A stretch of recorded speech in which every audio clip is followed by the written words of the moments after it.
Hello students and friends, welcome to Jigyasa classes. The new Jigyasa classes now here. Jigyasa classes now getting digital day by day. जैसे कि आप सभी लोग जानते हैं कि जिज्ञासा क्लासेस का चैनल YouTube, Facebook, Instagram और Telegram पे मौजूद है। अगर आप नए बच्चे हैं और हमें नहीं जानते हैं, क्लास स्पेशली क्लास 9 से लेकर क्लास 12 के बच्चे इस चैनल को जरूर ज्वाइन कीजिए सभी जगह, YouTube पे, Facebook पे, Instagram पे और Telegram पे। अगर आप मेरठ यूपी वेस्ट में रहते हैं तो आप सदर और हमें दिल्ली रोड पे ज्वाइन कर सकते हैं अपने बेटर और बेस्ट रिजल्ट के लिए। अदरवाइज अगर आप किसी और जगह पे रहते हैं तो आप हमें ऑनलाइन प्लेटफॉर्म पे ज्वाइन कीजिए, आपको कंप्लीट तैयारी फ्री ऑफ कॉस्ट कराई जाएगी। मेरा वादा, आप सबसे ज्यादा नंबर लेके आएंगे। कंटिन्यूसली वर्क कर रहे हैं आपके बेटर मार्क्स के लिए, तो जरूर ज्वाइन कीजिए जिज्ञासा क्लासेस को। तो स्टूडेंट, जैसे कि आप सभी लोग जानते हैं कि हम लोग क्लास 10 का सैंपल पेपर कर रहे हैं, किसका? साइंस का सैंपल पेपर कर रहे हैं, जिसमें हम लोग 5 पार्ट अपने कंप्लीट कर चुके हैं बच्चे लोग। ये छठा पार्ट है जो वर्चुअल बेसिस पे आपके सामने आ रहा है बिल्कुल नए तरीके से। तो आप लोग क्या करेंगे, जैसे इस पार्ट को देखेंगे तुरंत 5 बच्चों को जरूर शेयर करेंगे ताकि वो जल्दी से जल्दी इस सैंपल पेपर को पूरा कर सकें। राइट स्टूडेंट्स, तो चलिए देखते हैं हमने कहां तक कंप्लीट किया था और हमें आगे कहां से कंप्लीट करना है। ठीक है बच्चे लोग, जल्दी से देखते हैं।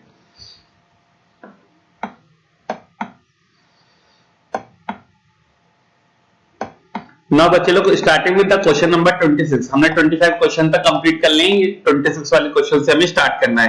Right, the 26th question is what is the homologous series of carbon compound, list any one characteristic, write a name and the formula of next higher homologous of SCOOH। क्या आपको क्वेश्चन समझ में आ रहा है बच्चे लोग? ये आपका कार्बोनेटिक कंपाउंड का क्वेश्चन है। इसमें आपसे पूछा गया है कि होमोलोगस सीरीज क्या होती है, उसकी एक कैरेक्टरिस्टिक बताइए और एक फॉर्मूला और नेम बताइए एक हायर होमोलोगस का, यानी एक नए हायर एलिमेंट का, सॉरी कंपाउंड का, SCOOH से ऊपर। तो यानी आप जानते हैं मिथेनोइक एसिड है, तो इससे ऊपर क्या होगा? आपका इथेनोइक एसिड होगा, जिसका फॉर्मूला CH3COOH होता है। पहले होमोलोगस सीरीज क्या होती है?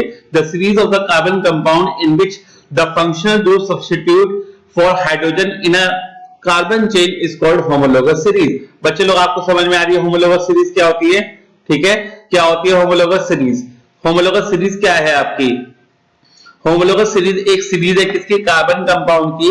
होमोलोगस सीरीज है कार्बन कंपाउंड की जिसमें आपका सेम फंक्शनल ग्रुप सब्स्टिट्यूट होता है किसकी जगह? हाइड्रोजन की जगह एक कार्बन चेन में। उसे क्या बोला जाएगा बच्चे लोग? उसे बोला जाएगा आपकी homologous series. What is the characteristic of homologous series? The characteristic of the homologous series is that the two successive compounds will differ by two successive member will differ by CH2 group. यानी उन दोनों में कितने का difference होगा? CH2 group का difference होगा।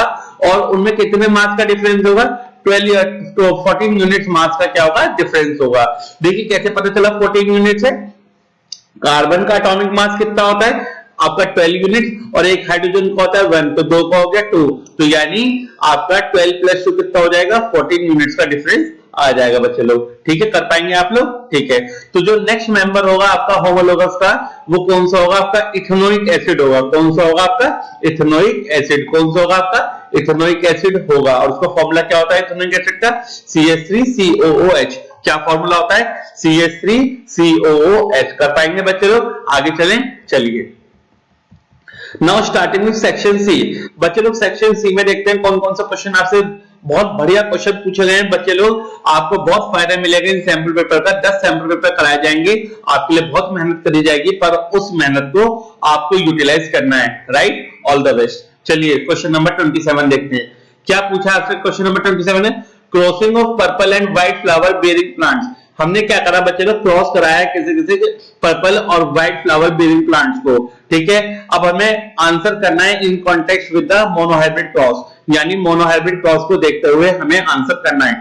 पहला पार्ट आपसे पूछा गया है right the phenotype ratio in F2 generation. Phenotype ratio क्या होता है? यानी कि आपको प्लांट कैसे नजर आ रहे हैं F2 जनरेशन में, सेकंड फिलियल जनरेशन में। State the law of inheritance that is explained bye Mendel in F2 progeny. आपको क्या बताना है बच्चे लोग? आपको ये बताना है कि जो लॉ ऑफ इनहेरिटेंस है आपका, ठीक है, उसे एक्सप्लेन करना है। ठीक है, आपको स्टेट करना है, यानी स्टेटमेंट देनी है आपको। Name the dominant and recessive colour of the flower. आपको डोमिनेंट और रिसेसिव कलर आपको बताने हैं, यानी कौन सा डोमिनेटिंग कलर होगा, कौन सा आपका रिसेसिव कलर होगा। चले आगे, चलिए चलते हैं।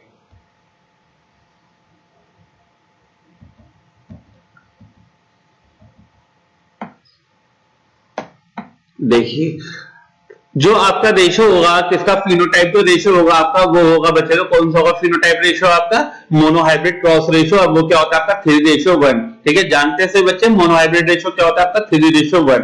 अब कौन सा लॉ ऑफ इनहेरिटेंस होता है जो मेंडल ने एक्सप्लेन करा है F2 प्रोजेनी में, that is law of segregation. यानी रिप्रोडक्शन के टाइम पे तो जो आपके गैमेट्स फॉर्म्ड होते हैं, तो जो इंटरनल फैक्टर्स होते हैं वो अपने आप को क्या कर लेते हैं बच्चे लोग, सेग्रीगेट कर लेते हैं। जो इंटरनल फैक्टर्स होते हैं वो अपने आप को क्या कर लेते हैं, सेग्रीगेट कर लेते हैं, अरेंज कर लेते हैं।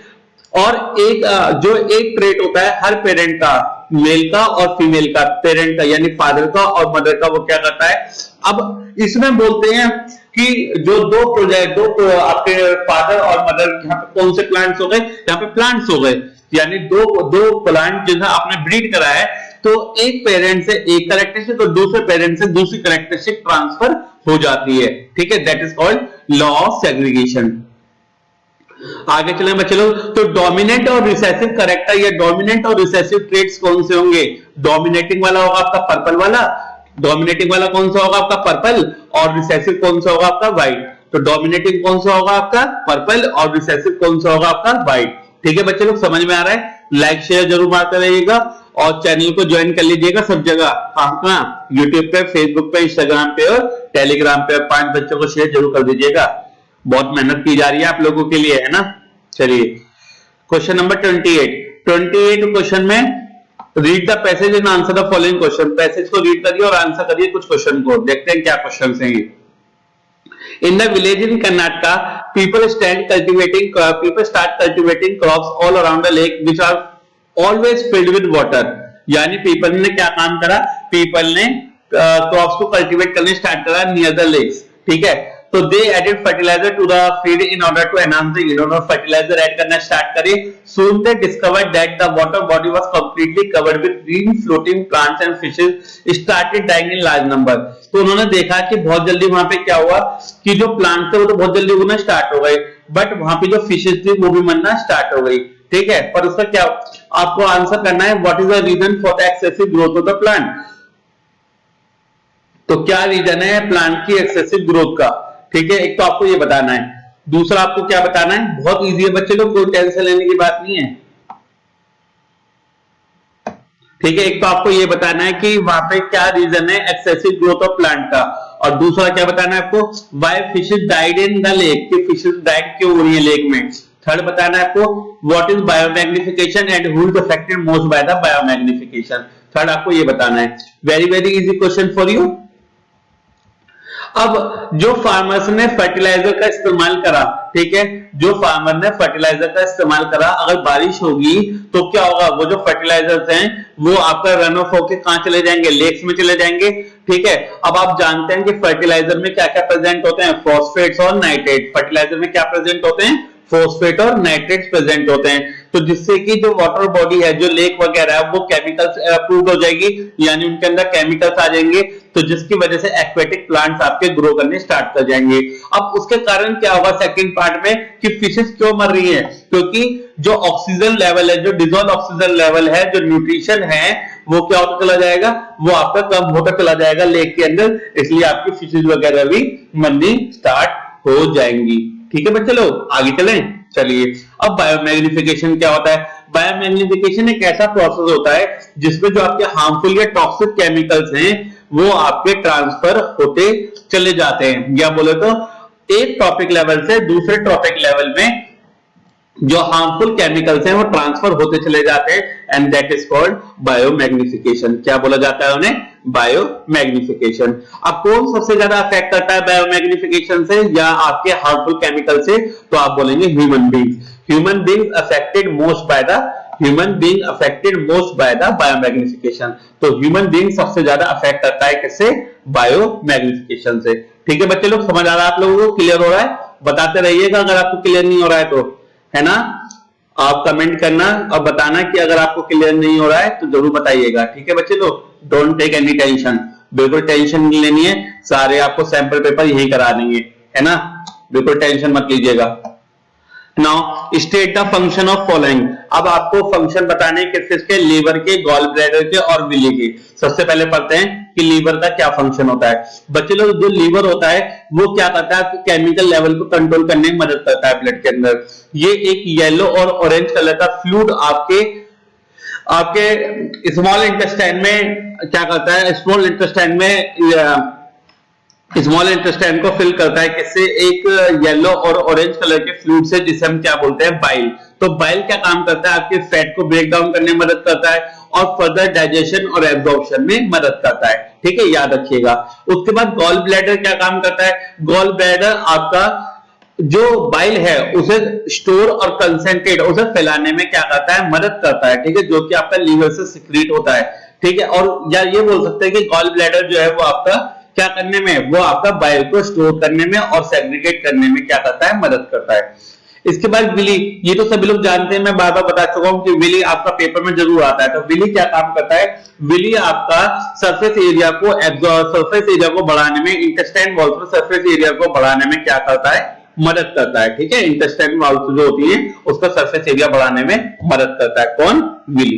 कौन मदद करता है, विली। ठीक है, ताकि डाइजेशन ऑफ फूड अच्छे से हो सके। कर पाएंगे ना बच्चे लोग, इजी है, इजी लग रहा है, बताते रहिएगा, आपके लिए बहुत इजी बना देंगे, है ना। चलिए, बढ़िया बात है, आगे चलते हैं। Now question number 30, when a metal X is treated with cold water it gives the basic salt Y with molecular formula XOH।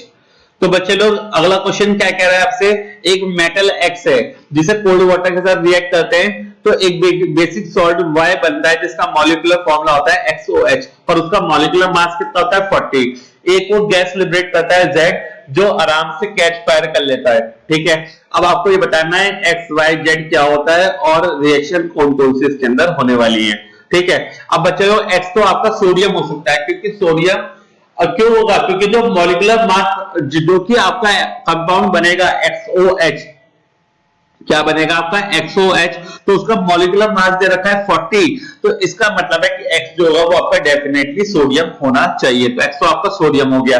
तो जब मैंने NaOH करके देखा तो उसका मॉलिक्यूलर मास कितना आ रहा है 40, तो यानी Y हो गया मेरा NaOH। ठीक है, तो जो गैस निकलेगी Z, तो इसका मतलब वो हाइड्रोजन गैस होगी, क्योंकि जब मैंने सोडियम को वाटर के साथ रिएक्ट करके दिखाया तो मेरा NaOH के साथ क्या बना, एक ऐसी गैस बनी जो आपका फायर कैच कर लेती है, तो वो गैस होती है आपकी हाइड्रोजन गैस। तो Z हो गई आपकी हाइड्रोजन गैस। ठीक है बच्चे लोग, मैंने आप लोगों के लिए पूरा साइंटिफिक आंसर लिख के दिया है, तो आप लोग आराम से लिख लीजिएगा। ठीक है बच्चे लोग, आगे चलें। चलिए, question number 31, an element X atomic number 17 react with element Y atomic number 20 to form a divalent halide। ठीक है, एक एलिमेंट है X जिसका एटॉमिक नंबर 17, समझ गए होंगे आप लोग किसकी बात हो रही है, क्लोरीन की बात हो रही है। ये Y से रिएक्ट करता है जिसका एटॉमिक नंबर 20, समझ गए होंगे, कैल्शियम। तो क्या बनेगा, कैल्शियम क्लोराइड बन जाएगा। Where in the periodic table are the elements X and Y placed. तो कहां पे पीरियोडिक टेबल में उन्हें रखा जाएगा, क्लासिफाई करिए X और Y को कि वो मेटल है या मेटलॉइड है। ठीक है, या आपके नॉन मेटल्स है। What will be the nature of the oxide of element Y? Identify the nature of bonding in the compound formed. Now draw the electron dot structure of the divalent halide। बच्चे लोग, बहुत simple question है आपका। ठीक है, बहुत आसानी से आप लोग कर पाएंगे, आई होप। तो पहले आप लोग जानते हैं एटॉमिक नंबर 17, यानी कि इसमें जो वैलेंस इलेक्ट्रॉन है वो 7 होंगे, तो उसका ग्रुप नंबर तो 17 हो जाएगा, और इसके अंदर 3 शेल होंगी तो उसका पीरियड 3rd हो जाएगा। Y आपका किससे बिलोंग कर रहा है, Y आपका अगर इसमें 2882 है तो ये ग्रुप तो आपका 2nd हो गया, और 4 शेल है तो पीरियड इसका 4th हो गया। अब X हो जाएगा आपका क्या, नॉन मेटल। X आपका क्या हो जाएगा, नॉन मेटल क्योंकि क्लोरीन है, और Y हो जाएगा आपका मेटल क्योंकि कैल्शियम है। ठीक है, गेन कर रहा है इलेक्ट्रॉन। आगे चलते हैं। अब कैसा ऑक्साइड बनाएगा ये आपकी बेसिक ऑक्साइड बनाएगा, और इसके अंदर बॉन्डिंग कौन सी होगी, आयनिक बॉन्डिंग होगी, क्योंकि एक मेटल है और एक नॉन मेटल है, तो इसके अंदर कौन सी बॉन्डिंग होने वाली है, इसके अंदर आयनिक बॉन्डिंग होने वाली है। देखिए, मैंने आपको बना के दिखा दिया है। ये आपका Y है, Y मतलब आपका कैल्शियम है, तो इसके अंदर 2 इलेक्ट्रॉन ज्यादा है, क्योंकि इसके आउटरमोस्ट शेल में 2 इलेक्ट्रॉन है, तो ये दोनों इलेक्ट्रॉन अपने शेयर कर लेगा X से, एक X को दे देगा, एक दूसरे X को दे देगा, राइट। तो बन जाएगा आपका Y2 पॉजिटिव, और आपका एक्स, या आप Cl भी लिख सकते हो या एक्स लिख सकते हो, और दोनों इलेक्ट्रॉन आप 2 इलेक्ट्रॉन गेन करते हुए दिखा सकते हो अपने 2 एक्स को या 2 क्लोरीन को, ठीक है। इसी तरीके से आप दिखा सकते हो। आप इस 2 को पहले भी लिख सकते हो, इस 2 को बाद में भी लिख सकते हो, और ऊपर एक नेगेटिव साइन दिखाएंगे क्योंकि क्लोरीन के ऊपर एक नेगेटिव चार्ज होता है और आपके पास 2 क्लोरीन है, ठीक है बच्चे लोग, कर पाएंगे, आपके लिए बहुत इजी पड़ेगा। नाउ क्वेश्चन नंबर 32 देखिए क्या है आपके सामने। बहुत इजी क्वेश्चन दिए है आप लोगों को, और इतने इजी क्वेश्चन है कि आप लोग आराम से कॉन्सेप्ट को समझ पाएंगे और अपना सैंपल पेपर कंप्लीट कर पाएंगे। What will be the action of the following substance on litmus paper. तो फॉलोइंग सब्सटेंस का क्या एक्शन होता है लिटमस पेपर पे, ठीक है। देखते हैं कि लिटमस पेपर को इनमें ऐड करेंगे तो क्या क्या इफेक्ट होता है। ड्राई HCl, कुछ नहीं होगा, ड्राई है। मोशन NH3 गैस, ठीक है, बेसिक नेचर के तो रेड टू ब्लू कर देगी। लेमन जूस एसिडिक नेचर होता है तो blue to red. Carbonated soft drink acidic nature होता है, ब्लू टू रेड। कर्ड दही एसिडिक नेचर होता है, blue to red. Soap solution basic nature होता है तो रेड टू ब्लू। ये तो सभी लोग बच्चे आराम से कर लेंगे हमारे, है ना। सभी बच्चे ये वाला क्वेश्चन को बहुत प्यार से कर सकते हैं। नाउ क्वेश्चन नंबर 33 देखिएगा बच्चों।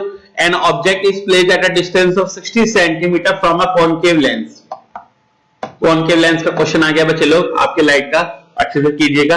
तो आपको लेंस फॉर्मूला का इस्तेमाल करना है और इमेज डिस्टेंस निकालना है। 4 कैरेक्टरिस्टिक लिखनी है जिसमें आपका नेचर आएगा, पोजीशन आएगा, साइज आएगा, ठीक है। और यह कैरेक्टरिस्टिक बता सकते हैं इसकी। Draw the ray diagram to justify your answer. तो अब आपको रे डायग्राम भी बना के दिखाना है, ठीक है। बहुत इजी क्वेश्चन है आपके लिए। सबसे पहले जो हमें गिवन होता है वो लिख लेते हैं। ऑब्जेक्ट डिस्टेंस नेगेटिव होता है -60 सेंटीमीटर, ठीक है। आपका जो फोकल लेंथ है वो नेगेटिव होती है, आप यहाँ पे नेगेटिव साइन लगाएं, ओके। आप यहाँ पे कौन सा साइन लगाएंगे, 30 के आगे नेगेटिव साइन लगाएंगे। कॉनकेव लेंस है, लेफ्ट साइड में आपकी फोकल लेंथ होगी। उसके बाद कैलकुलेट करेंगे इमेज डिस्टेंस को। कैसे कैलकुलेट करेंगे, फॉर्मूला लगाइए 1/f = 1/u + 1/v। सभी लोग लगा सकते हैं, फॉर्मूला पता है सबको।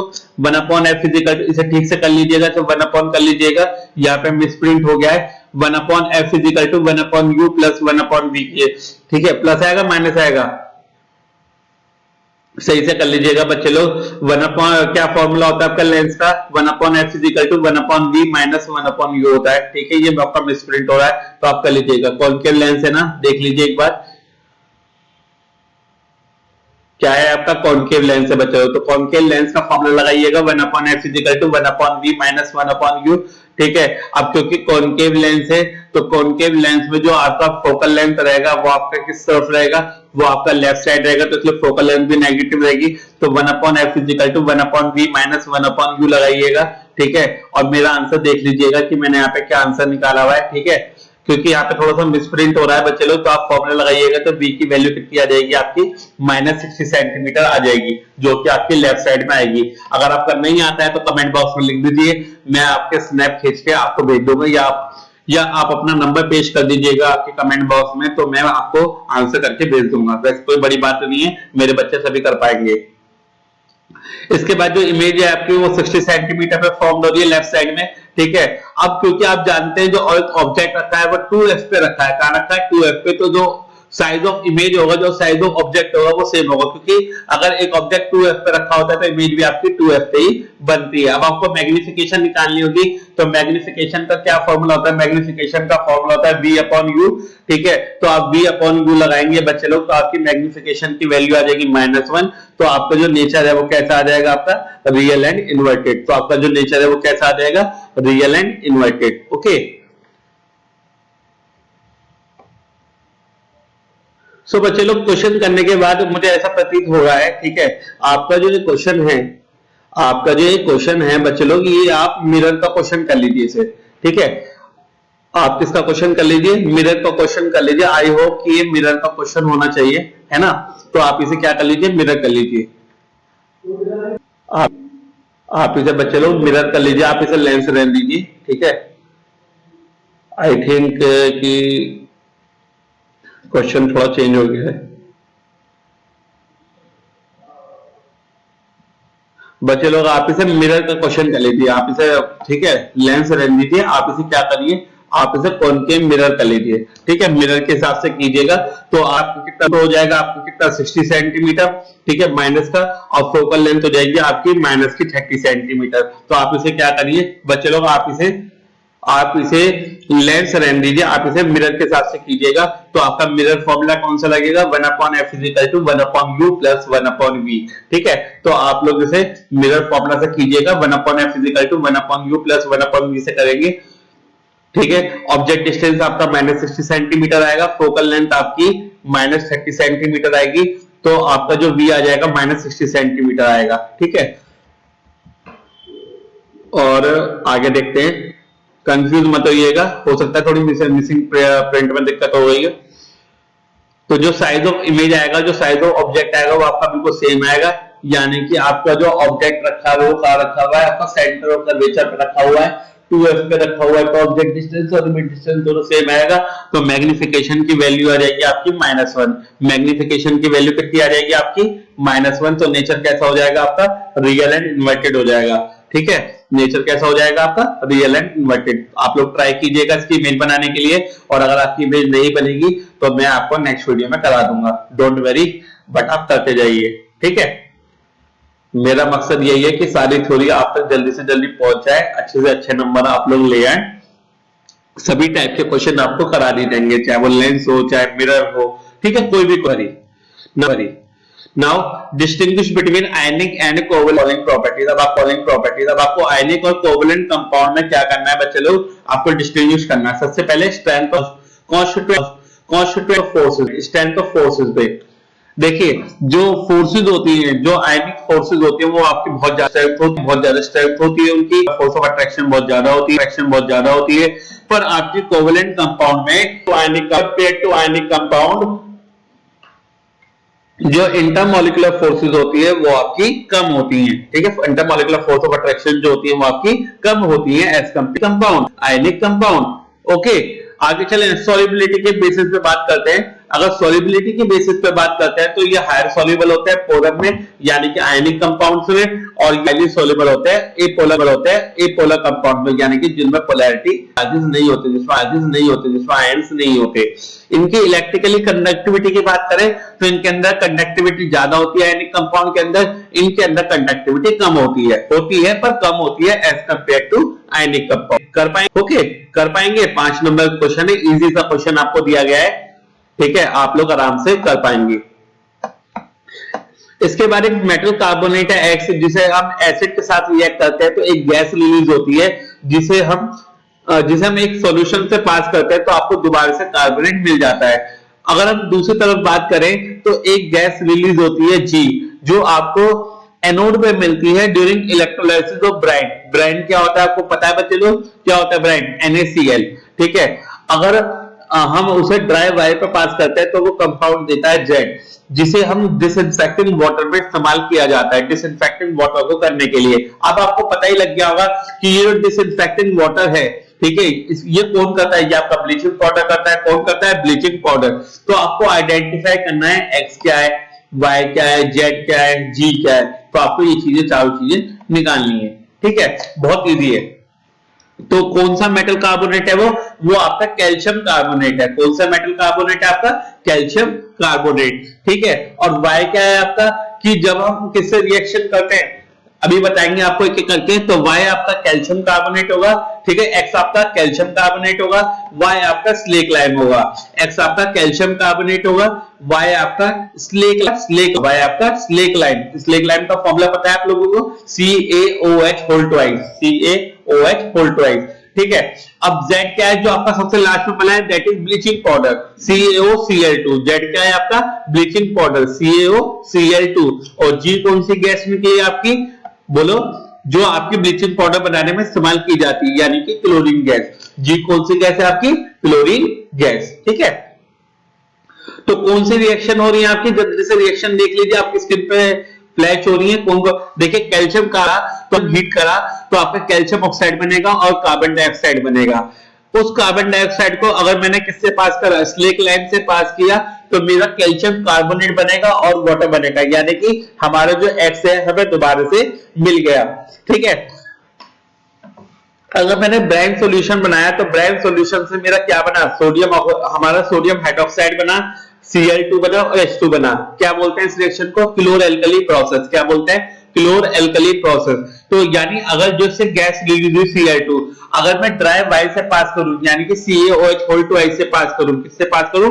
CaOH होल टू आई से पास करूं, तो क्या होगा बच्चे लोग बता सकते हो? अगर मैं CaOH होल टू आई से पास करूं तो मेरा CaOCl2 बन जाता है। क्या बन जाता है? CaOCl2, जो डिसइंफेक्टिंग वाटर में काम किया जाता है। डिसइंफेक्टिंग वाटर में, किसमें? डिसइंफेक्टिंग वाटर में। तो वो मेरा ब्लीचिंग पाउडर हो जाएगा।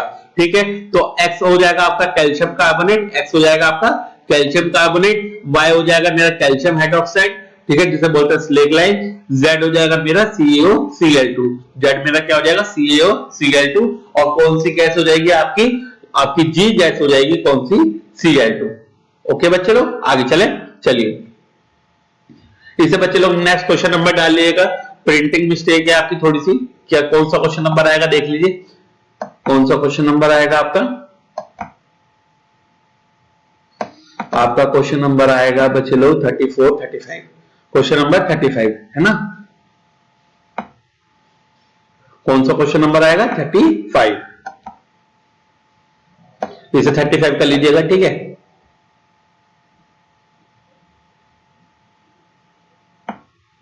डोंट वरी, सब कुछ कराया जाएगा आपको, सब कुछ बताया जाएगा, कोई दिक्कत नहीं आएगी आप लोगों को। इसे 35 कर लीजिएगा बच्चे लोग। Now define excretion. Name the filtration unit present in the kidney. Draw the excretory system in human being and label the following organs of excretory system which perform the different function. सबसे पहले आपको बताना है कि excretion क्या होता है। I hope सभी बच्चे बता देंगे। फिल्ट्रेशन यूनिट कौन सी होती है किडनी के अंदर, और एक्सक्रीटरी सिस्टम बना के दिखाना है, और आपको ये बताना है कि कौन से ऑर्गन है और कौन से फंक्शन परफॉर्म करते हैं, ये आपको बना के दिखाना होगा। ठीक है, देखते हैं। जो यूरिन प्रोड्यूस करता है, एक लॉन्ग ट्यूब है जो यूरिन को कलेक्ट करता है किडनी से। तो यूरिन कहां फॉर्म होता है आपका? ठीक है, आपको वो बना के दिखाना है। आपको कौन यूरिन कलेक्ट करता है किडनी से, यानी कि यूरेटर। ठीक है, और कहां पे स्टोर होता है आपका? ब्लैडर में। तो ये आपको बना के दिखाना है। सबसे पहले बच्चे लोग, एक्सक्रीशन एक ऐसा प्रोसेस होता है जिसमें हम मेटाबॉलिक वेस्ट को और हमारे बॉडी के अंदर जो आपके टॉक्सिक सब्सटेंस है उन्हें बाहर निकालने में मदद करता है, तो उसे बोलते हैं एक्सक्रीशन। ठीक है, तो एक्सक्रीटरी यूनिट कौन सी होती है जो आपकी किडनी के अंदर होती है? उसे क्या बोलते हैं? नेफ्रॉन बोलते हैं। बहुत इंपॉर्टेंट है, क्या बोलते हैं उसे? नेफ्रॉन बोलते हैं। और आपको एक्सक्रीटरी सिस्टम बना के दिखाना है जहां पे आपका यूरिन फॉर्म्ड होता है। ठीक है, किडनी के अंदर आपका यूरिन प्रोड्यूस होता है। लॉन्ग ट्यूब जो आपके यूरिन को किडनी से ब्लैडर की तरफ लेके जाता है उसे यूरेटर बोलते हैं। क्या बोलते हैं? यूरेटर। और जो आपके स्टोर करता है, जो आपके यूरिन को स्टोर करता है उसे क्या बोलते हैं? Urinary bladder. ठीक है, ये आपको बना के दिखा रखा है, आपकी स्क्रीन पर फ्लैश हो रहा है, तो आप लोग कर सकते हैं इजीली। ठीक है, इसके बाद जो और में क्वेश्चन है वो भी डायग्राम वाला ही होगा आपका।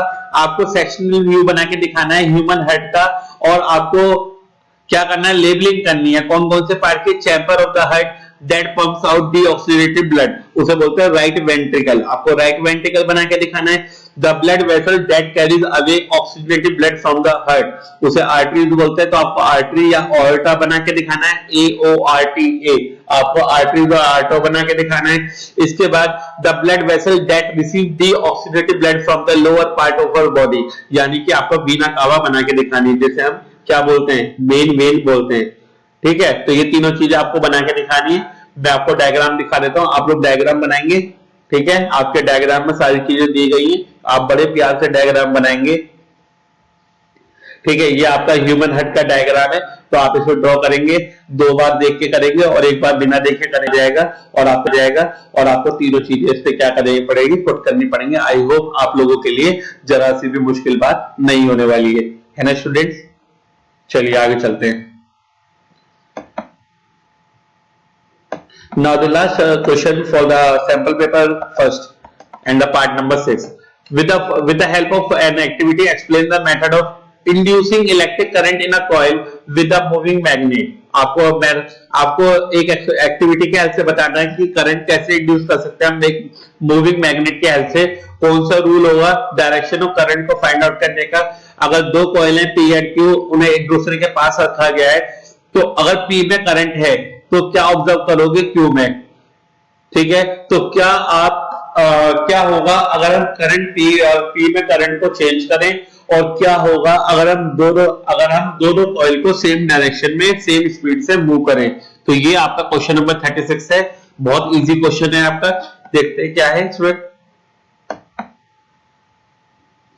नाउ एक्टिविटी लिखेंगे बच्चे लोग, आप एक कॉइल लेंगे जिसके अंदर वायर होगी आपकी ए बी, ठीक है, उसके अंदर बहुत सारे नंबर ऑफ टर्न्स होंगे, आप उसे गैल्वेनोमीटर से कनेक्ट करेंगे, ठीक है। एक बार मैग्नेट लेंगे जिसका जो नॉर्थ पोल है वो एंड बी की तरफ जाएगा, किस तरफ जाएगा, एंड बी की तरफ। तो आप देखेंगे कि नीडल में क्या होगा, एक डिफ्लेक्शन क्रिएट होगा, मूवमेंट क्या होगा नीडल में, जो आपके कंपास की नीडल है उसमें डिफ्लेक्शन क्रिएट होगा, जिससे आपको पता लगेगा कि करंट इंड्यूस होने स्टार्ट हो गया है एबी में, ठीक है। और डिफ्लेक्शन आपकी जीरो हो जाएगी तब जब आपकी मैग्नेट मूव करना बंद कर जाएगी। उसके बाद हम क्या करेंगे, जो मैग्नेट का नॉर्थ पोल है उसे बाहर निकालेंगे, अवे करेंगे, कॉइल से दूर लेके जाएंगे, तो जो गैल्वेनोमीटर है फिर से डिफ्लेक्ट करेगा लेफ्ट की तरफ, यानी कि अपोजिट डायरेक्शन में पहले वाले के, ठीक है। अब आप क्या करेंगे, मैग्नेट को स्टेशनरी पुट करेंगे किसी भी पॉइंट पे कॉइल के नियर, तो देखेंगे क्या कि कोई भी करंट आपका प्रोड्यूस नहीं होगा जब मैग्नेट आपकी किसी भी स्टेशनरी में होगी, ठीक है। और जब हम इधर उधर मूव कराएंगे तो आपका करंट अपोजिट डायरेक्शन में प्रोड्यूस होना स्टार्ट हो जाएगा, ठीक है। सभी लोग आराम से कर पाएंगे, आपके सामने स्क्रीन पे फ्लैश हो रहा है पूरा का पूरा आंसर, ठीक। अब आपको क्या करना है, आपको रूल बताना है कि कौन सा रूल होगा जिससे इलेक्ट्रिक करंट आपका इंड्यूस होगा, किस डायरेक्शन में, किस तरफ जाएगा आपका। तो उस रूल को बोलते हैं फ्लेमिंग राइट हैंड रूल। क्या बोलते हैं बच्चे लोग उस रूल को, फ्लेमिंग राइट हैंड रूल। क्या बोलते हैं उस रूल को, फ्लेमिंग राइट हैंड रूल बोलते हैं। तो फ्लेमिंग राइट हैंड रूल आप अप्लाई कीजिएगा, ठीक है। क्या रूल होता है कि अगर आप अपनी फोर फिंगर, मिडिल फिंगर जिसे हम सेंट्रल फिंगर भी बोलते हैं, और थंब अपना राइट हैंड का म्यूचुअली परपेंडिकुलर रखते हैं, जिसमें जो थंब है, जिसमें जो आपका थंब है वो रिप्रेजेंट करता है मोशन की, कंडक्टर आपका किस डायरेक्शन में मूव कर रहा है। फोर फिंगर बताती है आपको डायरेक्शन ऑफ मैग्नेटिक फील्ड, जो फर्स्ट फिंगर होती है उसे फोर फिंगर बोलते हैं, वो बताती है आपको डायरेक्शन ऑफ मैग्नेटिक फील्ड। जो मिडिल फिंगर होती है उसे सेंट्रल फिंगर भी बोलते हैं, अब वो बताती है आपकी डायरेक्शन ऑफ इंड्यूस करंट। क्या बताती है वो आपको, direction of induce current. Okay बच्चे लोग, सेकंड पार्ट में अगर आपका करंट P में चेंज हो रहा है तो आपका Q में भी करंट इंड्यूस होने स्टार्ट हो जाएगा। क्यों, क्योंकि वहां पे मैग्नेटिक फील्ड चेंज होगी, जिससे वजह से Q भी आपका मैग्नेटाइज होगा और उसके अंदर भी करंट इंड्यूस होना स्टार्ट हो जाएगा, ठीक है। अगर दोनों कॉइल को मूव करा गया सेम डायरेक्शन में सेम स्पीड पे, so there will be no change in the field. So क्योंकि कोई भी फील्ड चेंज नहीं होगी, ठीक है, क्योंकि कोई भी फील्ड चेंज नहीं होगी और Q में कोई भी करंट इंड्यूस नहीं होगा, Q में कोई भी करंट इंड्यूस नहीं होगा जब आपकी दोनों कॉइल सेम डायरेक्शन में सेम स्पीड से क्या कर रही होंगी, मूव कर रही होंगी। तो there will be no current induce in the coil Q। Now thank you students for viewing this video and complete your sample paper 1 science. Hope you understand very clearly and learn very quickly. तो जैसे ही आप इस video को देखेंगे तुरंत इसे complete करेंगे, और पहले के पार्ट अगर आप नहीं देखे हैं तो उन्हें भी कंप्लीट करेंगे हमारी लाइव वीडियोस में। जल्दी आपके लिए बहुत सारे सैंपल पेपर अपलोड किए जाएंगे, बहुत मेहनत की जाएगी, आपके लिए पीडीएफ बनाई जाएगी, आपको शेयर की जाएगी टेलीग्राम पे, आपके यूट्यूब चैनल पे, आपके इंस्टा के आपको भेजा जाएगा। जिज्ञासा को ज्वाइन कर सकते हैं, सभी को शेयर कर सकते हैं, लाइक कर सकते हैं अगर आपको वीडियो में कुछ अपने लिए मिला है तो। सो स्टूडेंट कनेक्ट रहिए जिज्ञासा क्लासेस से। जिज्ञासा क्लासेस आप लोगों के लिए कंटिन्यूअसली मेहनत कर रहा है, बहुत मेहनत कर रहा है, आपको अच्छे नंबर दिलाने के लिए सर आपके लिए बहुत मेहनत कर रहे हैं, ठीक है। तो ज्वाइन करिए जिज्ञासा क्लासेस को यूट्यूब पे, फेसबुक पे, इंस्टाग्राम पे, टेलीग्राम पे, सभी जगह ज्वाइन कीजिए। अगर आप मेरठ से दूर रहते हैं और अगर आप मेरठ में रहते हैं तो जिज्ञासा क्लासेस को जरूर ज्वाइन कीजिए, दिल्ली रोड पे और अपने नजदीकी सदर वेस्टर्न रोड पे। All the best, good luck, have जिज्ञासा है तो मुमकिन है। 5 बच्चों को जरूर शेयर कीजिए, कुछ अच्छा करेंगे, कुछ बेटर करेंगे। All the best.